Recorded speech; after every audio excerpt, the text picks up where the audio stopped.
प्रशांत महासागर यानी Pacific ocean यह पृथ्वी का सबसे बड़ा और सबसे गहरा महासागर है। इसका फैलाव लगभग 16.5 करोड़ वर्ग किलोमीटर है, यानी यह पृथ्वी की पूरी जमीन से भी बड़ा है। लेकिन अगर आप दुनिया का नक्शा ध्यान से देखें तो एक अजीब बात नजर आएगी। अटलांटिक महासागर के दोनों तरफ बड़े बड़े महाद्वीप हैं। हिंद महासागर के आसपास भी एशिया, अफ्रीका और ऑस्ट्रेलिया जैसी विशाल जमीन मौजूद है। लेकिन प्रशांत महासागर के बीच में हजारों किलोमीटर तक सिर्फ पानी ही पानी दिखाई देता है। कहीं कहीं छोटे छोटे द्वीप जरूर हैं, लेकिन कोई बड़ा महाद्वीप नहीं। अब सवाल उठता है कि आखिर ऐसा क्यों है?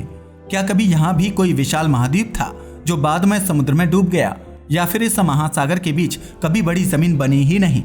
इसका जवाब जानने के लिए हमें करोड़ों साल पीछे जाना होगा, उस समय जब पृथ्वी आज जैसी बिल्कुल भी नहीं दिखती थी।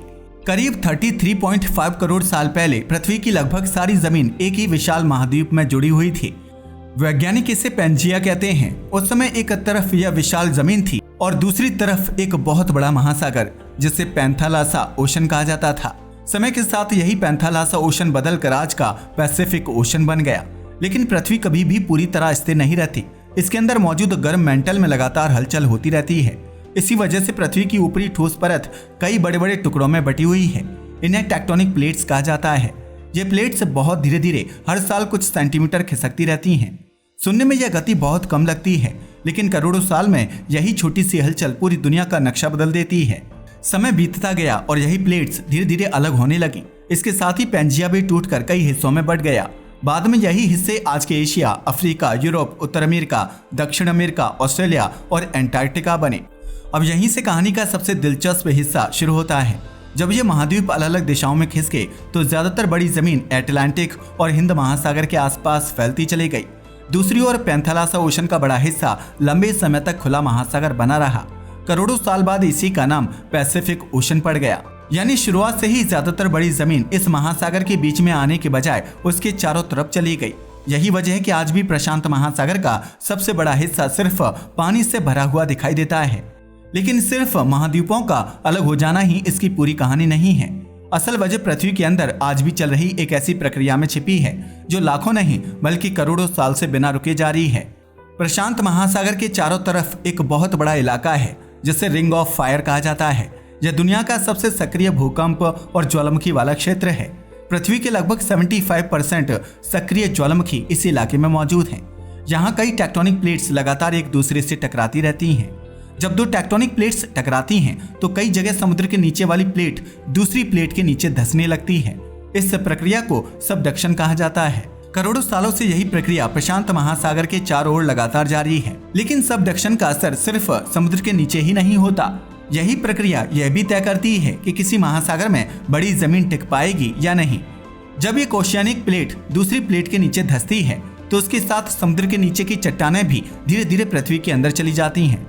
दूसरी जगह नई चट्टानें बनती रहती हैं। लेकिन प्रशांत महासागर के चारों ओर पुरानी चट्टानें लगातार नष्ट होती रहती हैं। यानी यहाँ समुद्र का तल हमेशा बदलता रहता है। कहीं नई परत बन रही है तो कहीं पुरानी परत गायब हो रही है। इसलिए वैज्ञानिक मानते हैं कि प्रशांत महासागर का अधिकांश ओशियानिक क्रस्ट पृथ्वी के दूसरे महासागरों के ओशियानिक क्रस्ट की तुलना में अपेक्षाकृत नया है। अब जरा सोचिए, अगर किसी जगह की जमीन के नीचे की परत ही लगातार हिल रही हो, ऊपर नीचे हो रही हो और कई जगह धीरे धीरे पृथ्वी के अंदर धंस रही हो, तो क्या वहां करोड़ों साल तक कोई बहुत बड़ा महाद्वीप टिक पाएगा? जवाब है शायद नहीं। यही वजह है कि प्रशांत महासागर के बीच में एशिया, अफ्रीका या ऑस्ट्रेलिया जैसा कोई विशाल महाद्वीप विकसित नहीं हो पाया। लेकिन इसका मतलब यह बिल्कुल नहीं है कि यहाँ जमीन है ही नहीं। असल में प्रशांत महासागर में 25,000 से भी ज्यादा छोटे बड़े द्वीप मौजूद हैं। यह दुनिया के किसी भी दूसरे महासागर से कहीं ज्यादा है। हालांकि इनमें से ज्यादातर द्वीप बहुत छोटे हैं और कई तो सिर्फ कुछ वर्ग किलोमीटर में ही फैले हुए हैं। अब सवाल उठता है कि जब यहाँ कोई बड़ा महाद्वीप नहीं बना तो ये हजारों द्वीप आए कहाँ से? इनमें से कई द्वीप समुद्र के नीचे मौजूद वॉल्केनोज की वजह से बने हैं। समुद्र के नीचे जब कोई ज्वालामुखी बार बार फटता है तो उससे निकलने वाला लावा धीरे धीरे ऊपर जमा होने लगता है। लाखों साल तक यही प्रक्रिया चलती रहती है। एक समय ऐसा आता है जब यह जमी हुई चट्टान समुद्र की सतह तक पहुंच जाती है। इसके बाद वहीं एक नया द्वीप बन जाता है।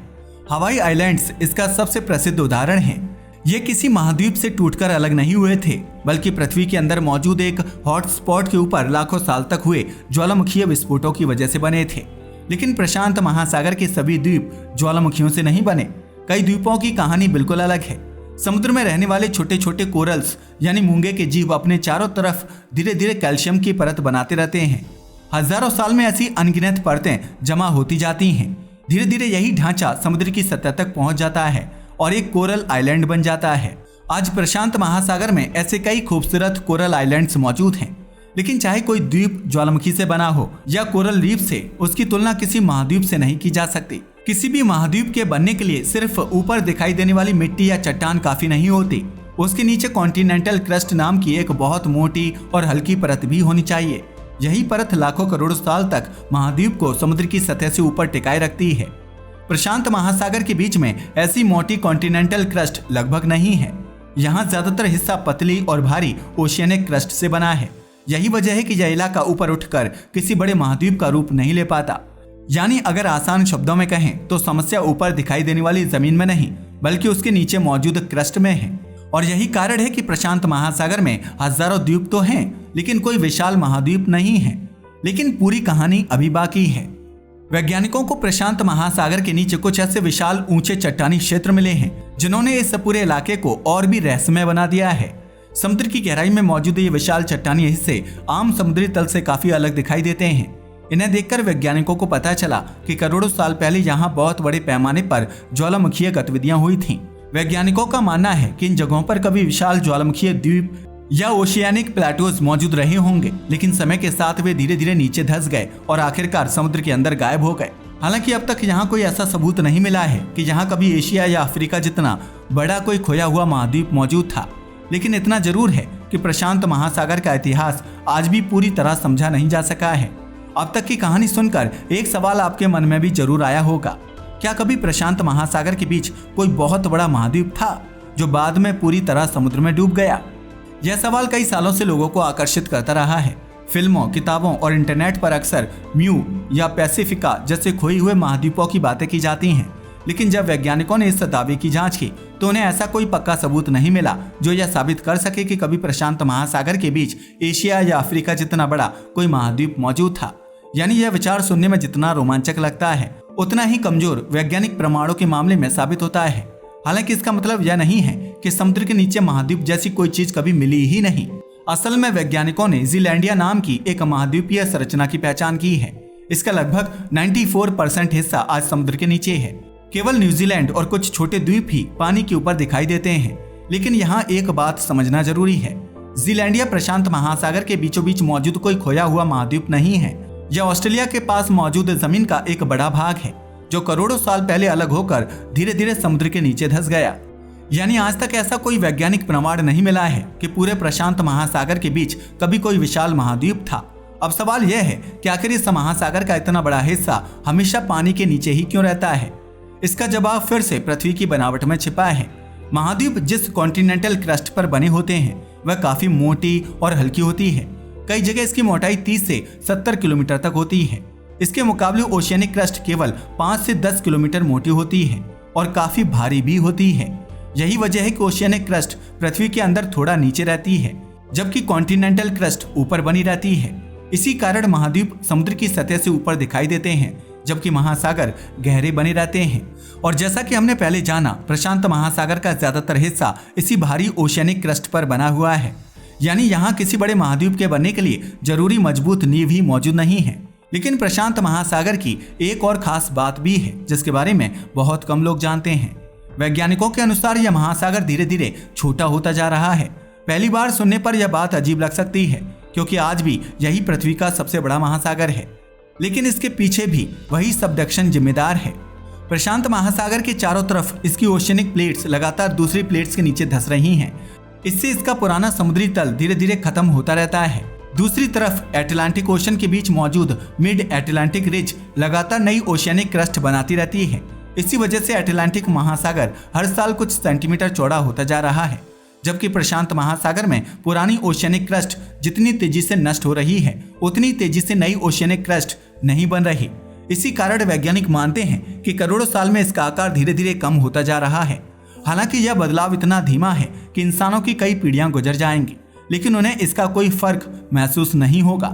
अब एक और दिलचस्प सवाल उठता है, अगर इस महासागर में सिर्फ छोटे छोटे द्वीप हैं, तो हजारों साल पहले लोग यहाँ तक पहुंचे कैसे? उस समय ना बड़े जहाज थे, ना जीपीएस, ना कंपास और ना ही आधुनिक नक्शे। फिर भी पॉलिनीशियन नेविगेटर्स हजारों किलोमीटर तक खुले समुद्र में सफर करते थे।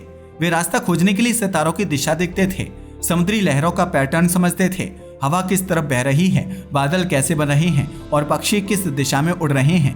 इन सभी संकेतों का इस्तेमाल करके वे अपना रास्ता तय करते थे। आज भी वैज्ञानिक मानते हैं कि उनकी नेविगेशन स्किल्स दुनिया की सबसे शानदार पारंपरिक समुद्री तकनीकों में से एक थी। इन्हीं स्किल्स की मदद से इंसान हवाई, सामोआ, टोंगा, ताहिती और प्रशांत महासागर के सैकड़ों दूरदराज के द्वीपों तक पहुंचे और वहां स्थायी बस्तियां बसाईं। हालांकि इन द्वीपों की आबादी बहुत बड़ी नहीं थी, लेकिन उनके बीच व्यापार, संस्कृति और समुद्री संपर्क हजारों साल तक चलता रहा। यानी जहां आज हमें सिर्फ नीला पानी दिखाई देता है, वहीं उन प्राचीन नाविकों के लिए यही महासागर एक विशाल समुद्री रास्ता था।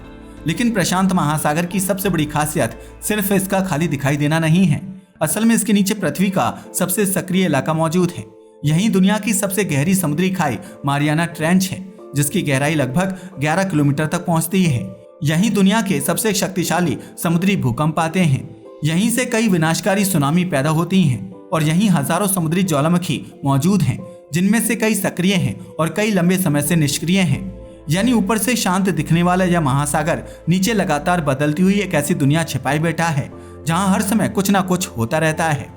अगर पृथ्वी को अंतरिक्ष से देखा जाए तो उसके लगभग 1/3 हिस्से पर यही महासागर फैला हुआ दिखाई देता है। इसलिए वैज्ञानिक इसे सिर्फ दुनिया का सबसे बड़ा महासागर नहीं मानते, बल्कि पृथ्वी की climate, marine life, global weather और प्लेट टेक्टोनिक्स को समझने की सबसे महत्वपूर्ण जगहों में से एक मानते हैं। तो आखिर प्रशांत महासागर इतना खाली क्यों दिखाई देता है? इसका कारण कोई रहस्यमय खोया हुआ महाद्वीप नहीं है। असल वजह करोड़ों साल से चल रही पृथ्वी की प्राकृतिक प्रक्रियाएं हैं। जब पैंजिया टूटा, तब ज्यादातर बड़े महाद्वीप दूसरी दिशाओं में चले गए। दूसरी ओर प्रशांत क्षेत्र में ओशियानिक क्रस्ट ही बनी रही। फिर करोड़ों साल तक चलती सबडक्शन ने यहाँ किसी बड़े और स्थायी महाद्वीप के बनने की संभावना लगभग खत्म कर दी। इसलिए आज हमें हजारों किलोमीटर तक सिर्फ पानी दिखाई देता है, जबकि बीच बीच में मौजूद छोटे छोटे द्वीप इस बदलाव की करोड़ों साल पुरानी कहानी के सबूत हैं। यानी प्रशांत महासागर वास्तव में खाली नहीं है। इसके नीचे आज भी प्लेट्स खिसक रही हैं, नए वोल्केनोज बन रहे हैं, पुराना समुद्री तल पृथ्वी के अंदर समा रहा है और ऐसी प्रक्रियाएं लगातार चल रही हैं जो आने वाले करोड़ों साल में पूरी दुनिया का नक्शा बदल सकती हैं। शायद यही वजह है कि पृथ्वी की सबसे बड़ी खाली दिखने वाली जगह असल में उसकी सबसे ज्यादा सक्रिय जगहों में से एक है। आज के लिए बस इतना ही। वीडियो पसंद आया हो तो इसे लाइक और शेयर करें। धन्यवाद।